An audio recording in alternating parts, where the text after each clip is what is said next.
Hi, everyone. Welcome back to Barrack Broadcasting Network. Today we're at the Science Conference, and we're going to be interviewing different presenters. Hi, Ben. Can you tell us a little bit about some recent developments and breakthroughs in this field in particular in the past 10 years?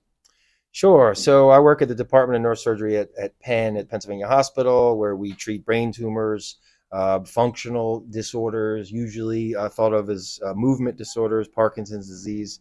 And yes, there's been some breakthroughs.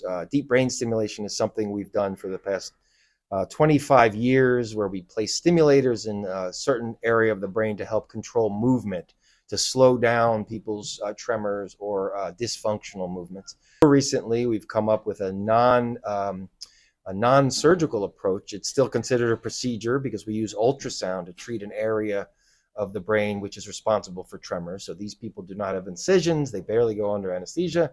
They sit in an MRI machine for 1 hour, and they have a treatment to the area of the brain which essentially can cure their tremor.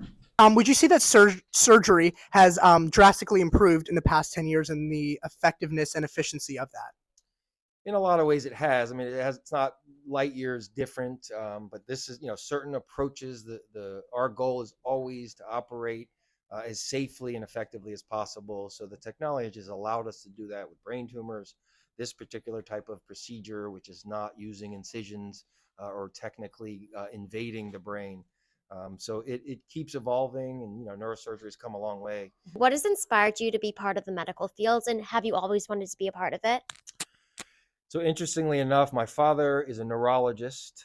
So growing up, I always watched my father go to work in the medical field. I never thought I wanted to be in the medical field, however, and had a career after college working with people, but not in the medical capacity. And I think I turned 30 years old and decided, hey, maybe I'll go into medicine. And that's when the physician assistant career came my way. And can I ask you how many years of schooling you needed to do? Sure. So physician assistant degree is a master's degree. So it's typically 2 years, sometimes 2.5 years following your bachelor's degree. So in total, from start to finish, it's typically 6 years following high school. Thank you so much. Hi, Jenny. What, in your opinion, has been one of the greatest breakthroughs in your field in your lifetime?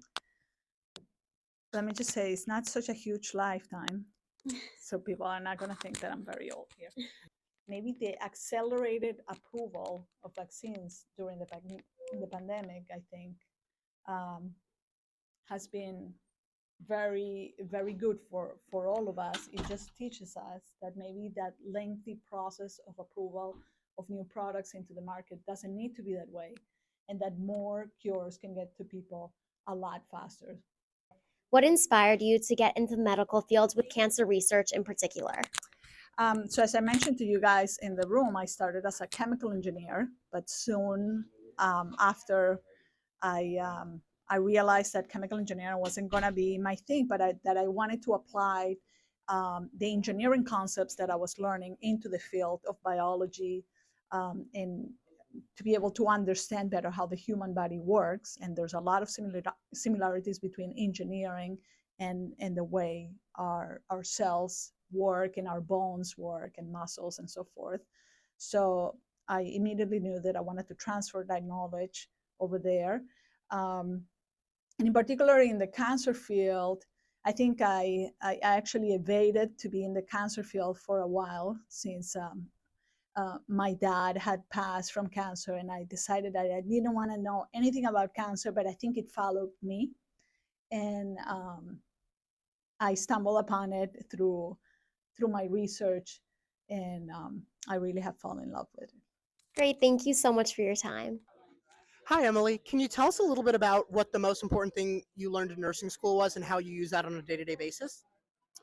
So honestly, the most important thing that you learn in nursing school a lot of times comes down to compassion and recognizing that everybody has their own unique experiences and perspectives and opinions that they bring to you, regardless of whether or not you are necessarily have earned that reaction. And trying to be compassionate and understanding of who people are and where they're at is huge. Great. Thank you so much. What, in your opinion, has been one of the greatest breakthroughs in your field in your lifetime?